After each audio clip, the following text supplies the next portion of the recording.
प्रस्तावित घटना दुरुस्ती विधेयक आणि परिसीमन विधेयक 2026 सध्या देशाच्या राजकीय आणि निवडणूक व्यवस्थेत मोठा बदल घडवून आणण्याच्या दृष्टीने चर्चेत आहे।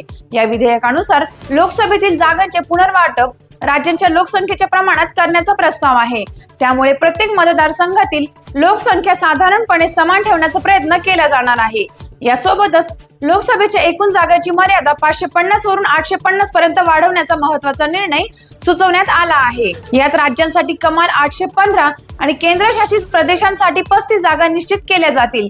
यामुळे वाढत्या लोकसंख्येला अधिक योग्य प्रतिनिधित्व मिळण्याची अपेक्षा आहे। सीमांकनासाठी कोणती जनगणना वापरायची हे ठरवण्याचा अधिकार संसदेला देण्यात आला आहे।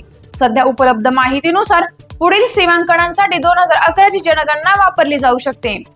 महिलांसाठी 1/3 आरक्षण लागू करण्याच्या प्रक्रियेतही बदल सुचवण्यात आले असून आधी असलेल्या जनगणनेची अट काढून टाकण्यात आली आहे। तसेच केंद्र सरकारच्या सीमांतक आयोग स्थापन करण्याचा अधिकार देण्यात येणार असून या आयोगाच्या सर्वोच्च न्यायालयाचे न्यायाधीश, मुख्य निवडणूक आयुक्त आणि राज्य निवडणूक आयुक्तांचा समावेश असेल।